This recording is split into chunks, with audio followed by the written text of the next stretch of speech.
This week, the nations continue to say farewell to the 39th President of the United States, Jimmy Carter. Carter, who served one term, has some, of course, continues to lie in state at the U.S. Capitol. Folks have been paying their respects around the clock at the U.S. Capitol as a result, of course, lying in state. And it has been quite moving to actually see folks here in D.C. It was, it's, in the single digits. 4 o'clock in the morning, people standing in line waiting to pay their respects to President Jimmy Carter. One of the most lasting impressions, obviously, of Jimmy Carter's presidency was a 1979 Iran hostage situation where 50 Americans were held captive in Tehran by Iranian revolutionary forces. That played a huge role. People also forget that was an attempted rescue that also failed. And for so long, many people speculated that Ronald Reagan's folks played a role in this. And a lot of people denied it. But Craig Unger has a book called Den of Spies, Reagan, Carter, and the Secret History of the Treason that Stole the White House. He details in that book exactly what took place. This was a lot of years of reporting on this particular book. And it lays out very clearly how the Reagan team did all they could to stop those hostages from coming home. And if you remember, moments after Reagan was sworn in as president, the hostages were released. Craig Unger joins us right now.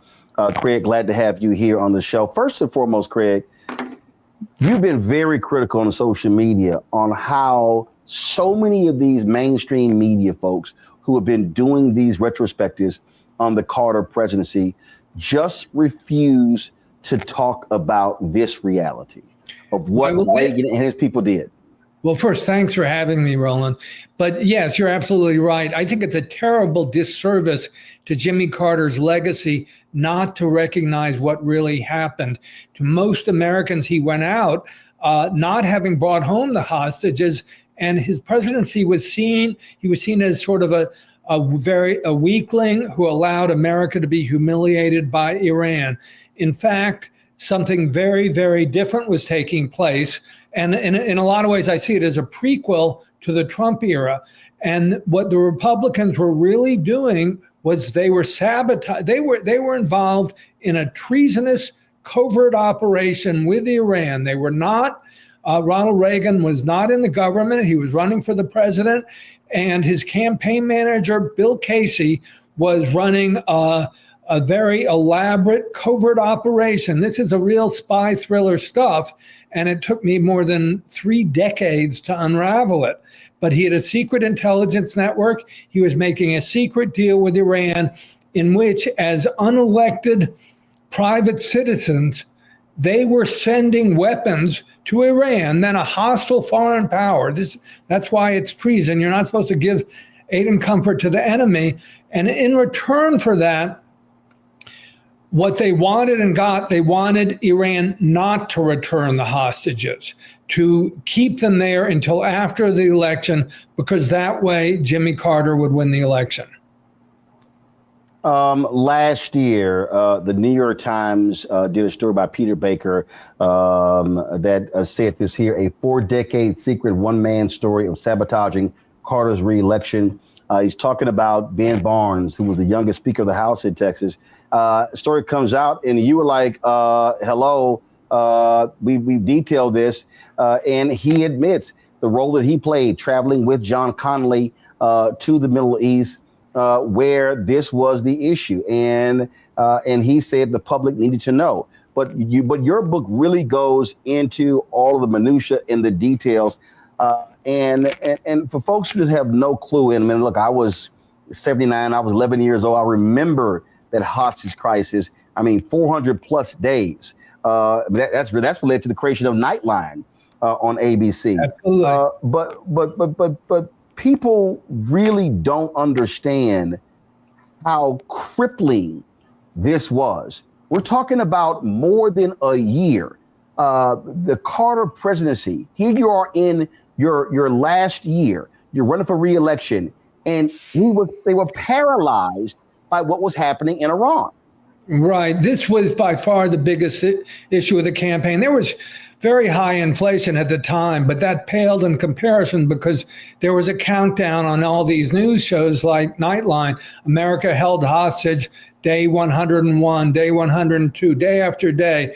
And everything Carter did didn't seem to work. There was an attempt to rescue the hostages in April that failed. 8 Americans were killed. And that was effectively seemed to be the end of Carter's presidency unless he could bring the hostages home. And when Carter, there were all these secret back channel negotiations with Iran going on. And suddenly they came to a halt for Carter, and no one could tell why. And it was because Iran had secretly made a deal with Carter, and Ronald Reagan's campaign manager, Bill Casey, one of the great spies in American history. I think he's a wonderful, wonderful character. I describe him as a cross between James Bond and Mr. Magoo. He was the kind of guy who chewed on his necktie. His table manners were horrible. He spat over everyone when he talked. There'd be food all over him. But he was dazzlingly brilliant. And while he was running a winning presidential campaign with one hand, he would be secretly dashing off to secret meetings in Madrid with the Iranians and making a deal and making sure weapon shipments were forwarded to Iran in return for which they decided not to return the hostages until after the election.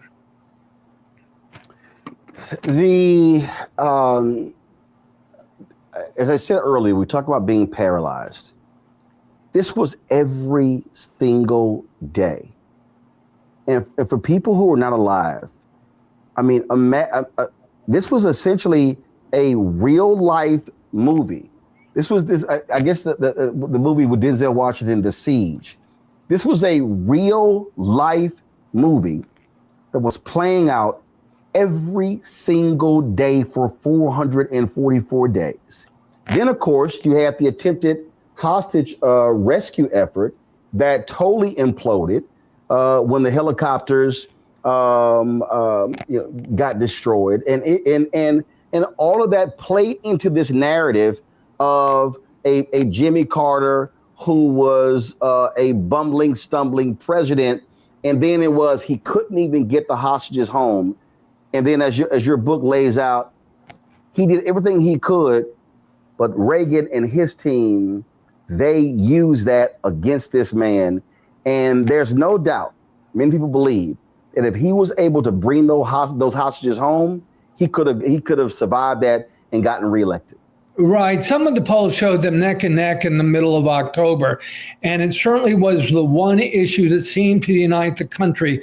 There were pop songs like Tie a Yellow Ribbon Around the Old Oak Tree. There were ticker tape parades when they finally returned. And in fact, the whole conspiracy should have been obvious to all Americans on the day of Ronald Reagan's inauguration, because Carter had made the deal with Iran to return them and during his own administration. And they kept waiting as the days ticked by towards Reagan's inauguration. Finally, it came to Inauguration Day. It looked like they were going to be released before noon when Reagan was inaugurated. Carter was waiting anxiously towards noon.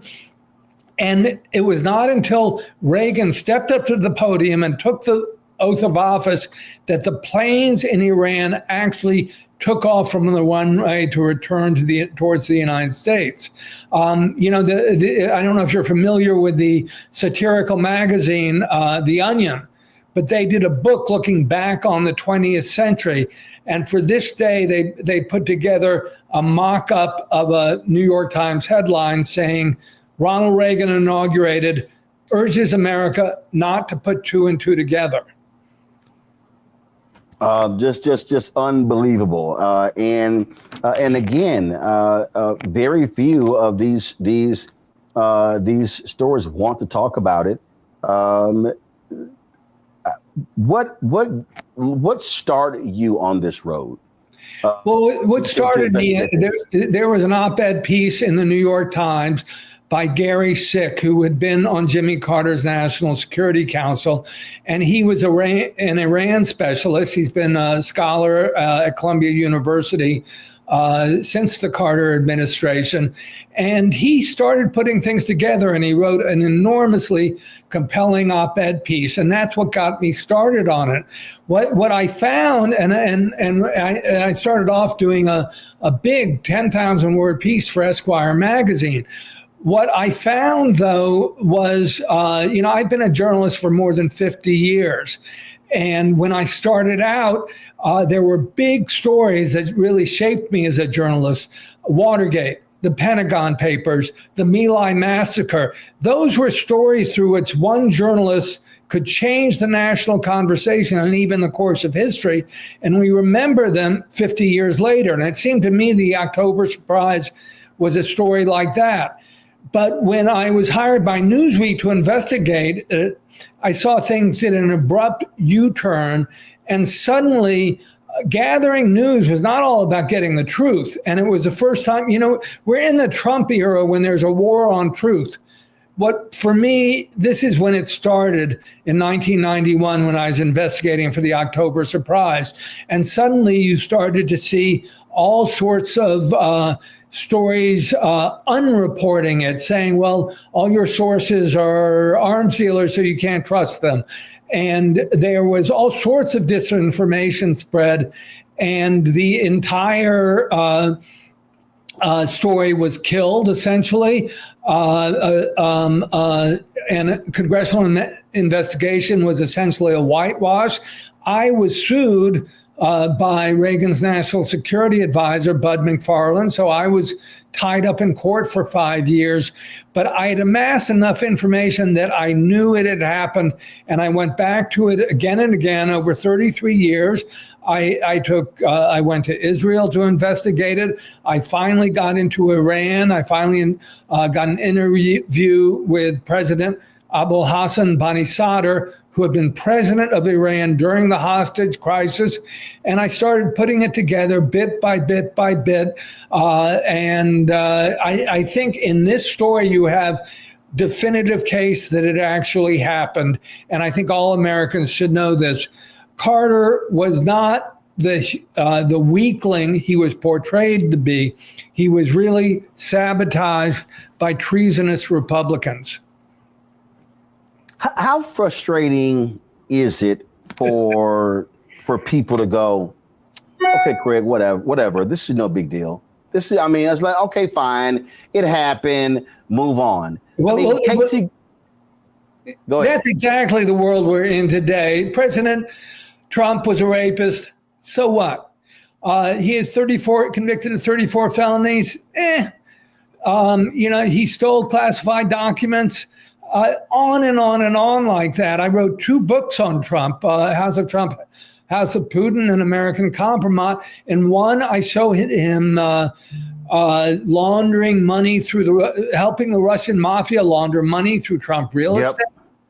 In another, I show how the KGB recruited him as an intelligence asset, but it doesn't land with any force anymore. Americans don't have shared set of facts anymore.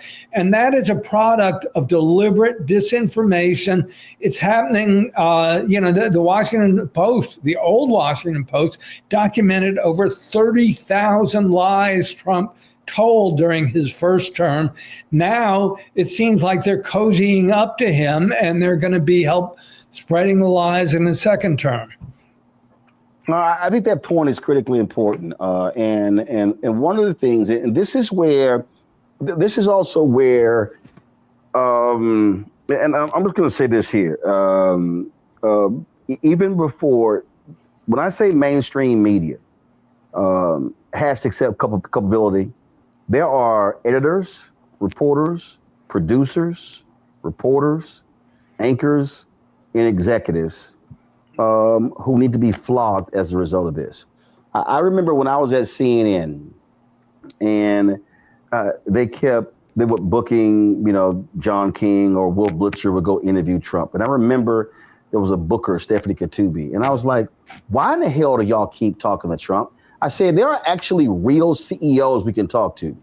Oh, he's great for ratings. I said, but do y'all listen to what he says?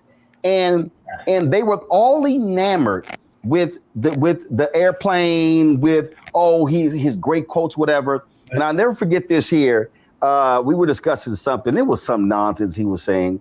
And I remember I was on the air. Heidi Phillips was the anchor.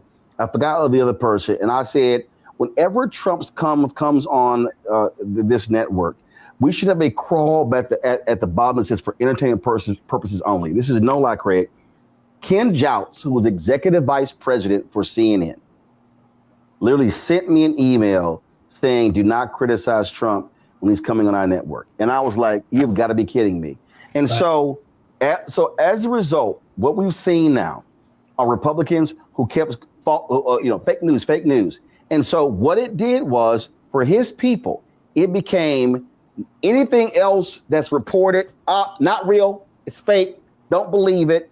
And so even in the case of what you laid out here, in many ways, it was the same thing with Reagan. I mean, when Iran-Contra came on, it was sort of the same thing. And they turn this thug into a hero, and the conservatives, all of a sudden, Oliver North, talk show hosts, speeches, they hail him as some patriot. And this is a fundamental problem in this country when, if you're a good guy, a moral, upstanding leader, America says, nah, let's go for the crook. Right. Well, the phrase for what you're talking about is access journalism. And I detest it more than anything else in the world. I was schooled by one of my mentors, was the great radical journalist I.F. Stone. And back 50 years ago, when I was just starting out, I remember telling him I was going to have dinner with the United States Senator. And he said, no, you're not. You start hanging out with those people, you're going to be carrying water for them. You got to develop sources who are mid-level, who know what's going on. You have to read the documents. And what happened with the October surprise is I saw access journalism rear its ugly head for the first time.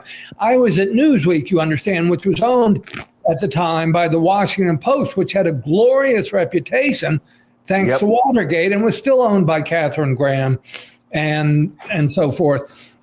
But by the time of 1990, time I got on it, they had started cozying up. They had been cozying up to the Reagan administration.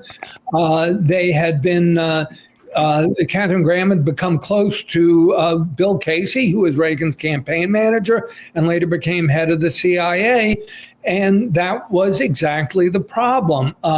One of my editors had been vetted for his job at Newsweek. He owed his job to Bill Casey, who had been head of the CIA, who ran the Reagan administration, and most importantly, was the target of this investigation. So no one dared write stuff that was critical of them. And I think a lot of journalists, sadly, valued rubbing shoulders with the most powerful people in the world and getting access to them much more than getting the truth.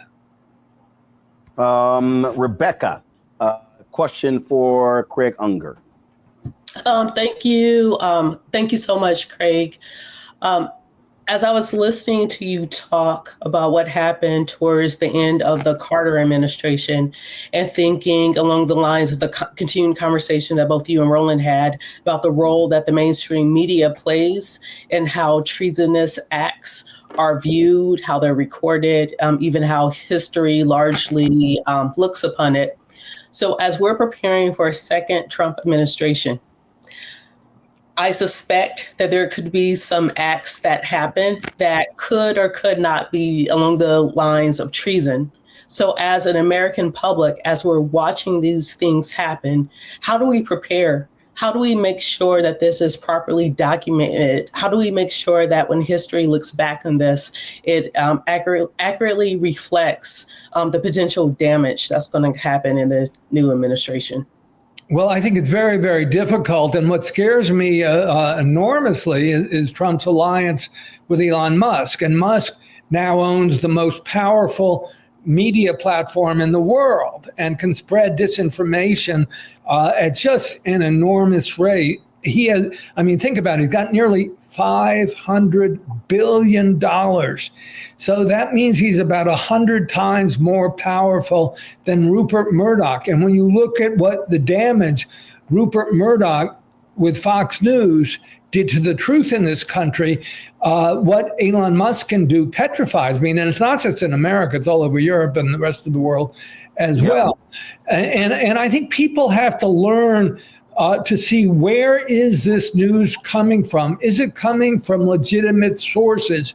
I mean, you just can't believe anything that comes over the internet. And this week we have again Mark Zuckerberg saying, oh, in the interest of free speech, we're eliminating fact checking. Excuse me. I hire, at my own expense, I hire fact checkers for all my books because I care about the truth. The reason to get rid of fact checkers is because you want to put propaganda out there. And that's what we're going to be seeing more and more of. And it's really important for people not to believe things instantly. I mean, in my books, you know what? Fact check me. I have nearly 1,000 footnotes in every book I've written. So, and you can go to the original sources and check it for yourself. But, what we're going to get during the next Trump administration is an awful lot of lies, and it's going to require real diligence on the part of the American people. And I hope they're not too lazy, but I think they're going to have to sort through the wheat, separate the wheat from the chaff in terms of what's true and what's not. But here's the thing, Craig. I think that, and the reason I'm going to compare the two, Reagan as well as Trump. Listen, I wasn't a reporter then, but the sense that I got, and I think the sense is still there. Okay, you know what? Carter's boring. Okay, he carries his own bag. He's boring. Reagan comes in and it's glitz. His happy days are here again. Yeah. And that was sort of the same attitude that they had about Biden. Oh man, it was always okay. What was the one tweet? It was always something that was crazy. People would live on the air. Trump just tweeted this. And so what has happened, I believe, and again, I'm looking at what you reported on and going from Carter to Reagan, those 8 years, and now, is that we have created this notion of a celebrity president. Now we've taken this thing even more so to where it's just a daily television show. It's a game. And yeah, folks don't care about the truth. They don't care. Oh, this person could just lie with reckless abandon. And you got Democrats who are trying to be truth tellers. You got Democrats who release their taxes and release their medical reports. And he's like, I'm not going to do it. Sorry. Or, yeah, I'll think about it. And they just fully accept it. And the problem, I think, on the tech side, there used to be a time when you were so rich, you had FU money. I mean, the reality is Jeff Bezos has FU money, but he's literally scared to death of Trump. Mark Zuckerberg has FU money, but he is scared to death. And so, damn, how bad is it when you got $100 billion and you still act like a whiny bitch? Well, absolutely. I mean, I'm reading about Nazi Germany in the 30s and how the rise of Hitler, and you saw the association as Nazism grew. A lot of the big corporations sided with him, and they thought, oh, he'll never go that far. And that's happening again with Mark Zuckerberg and Jeff Bezos and Amazon. I mean, it's very, very scary. I thought that, the Washington Post did an excellent job during Carter's first term on him. Their motto was democracy dies in darkness. They documented lie after lie, and I stopped paying attention after it got over 30,000. But now they should change their motto to democracy dies in darkness, and we're turning off the lights. They just let go of cartoonists who tried to do a very good editorial cartoon, but they refused to run it again. She had been working for them for many, many years and quit. And I think this is a very scary time for the press. I also think the old legacy media is dying. And you have people like Joe Rogan who can get 40 million viewers for one YouTube show if he's got Trump on it. And that dwarfs the old legacy media, which is fading. So it's very, very hard to make sure that people get the truth. And I wish I had a magic sauce for penetrating that, but I don't. Well, I think what has to happen is there has to be an absolute focus on truth. And it's called not giving a damn who you piss off. Absolutely. That's the bottom line. And guess what? There are a lot of other rich folks in this country. And hopefully you got folks who care enough about media, who understand the importance of legacy media. Because here's the thing that I keep trying to explain to people. All of these folks who talk about new media. Guess what? They all are built on reading the stories of old media. If you can complain all you want to, the reality is right now, folks are the resources of a CNN or MSNBC, whatever. That's how they're able to cover the fires. All these major stories. And so, and when legacy media goes away, and I'm saying this from a Black perspective, I have been saying that we have seen the death of Black-owned media. Black newspapers, Ebony Magazine, Jet Magazine, Essence is not what it used to be. Black Enterprise is not what it used to be.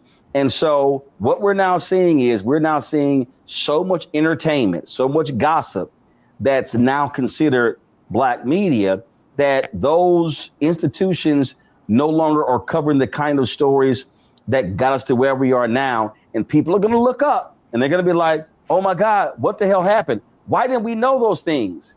Easy, because you are being consumed by crazy hacks like Joe Rogan, who will just lie on their show and then go, oh, I didn't know that.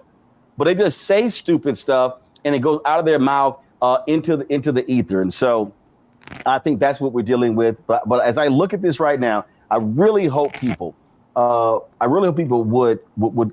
read your book, understand what you lay out, because what you talked about in this book, Trump has been talking to Putin the last 4 years. Elon Musk is talking directly to Chinese and Russian leaders. And so if we're not careful, you're going to, yes, have non-governmental people deciding governmental policies. And that's exactly what happened with Ronald Reagan and his team and what they did to Jimmy Carter in 1979. Absolutely. 1980. Craig Unger, folks, pull the book up again. So the book is called Den of Spies: Reagan, Carter, and the Secret History of the Treason That Stole the White House by Craig Unger. Craig, thanks a lot. I appreciate it. Thanks for having me, Roland. Hi, I'm Isaac Hayes III, founder and CEO of Fanbase. Fanbase is a free to download, free to use, next generation social media platform that allows anyone to have followers and subscribers on the same page. Fanbase was built through investment dollars from equity crowdfunding from the Jobs Act. People just like you help build Fanbase, and we're looking for more people to help build Fanbase. We are currently raising $17 million in a Regulation A crowdfund on Start Engine. We've already crossed $2.1 million, but we're looking to raise more capital from people just like you that deserve the opportunity to invest in early stage startups without having to be accredited investors. So right now, I'd like you to go to startengine.com/fanbase and invest. The minimum to invest is $399. That gets you 60 shares of stock in Fanbase right now, today. And then use Fanbase to connect with friends, grow your audience, and be you without limits.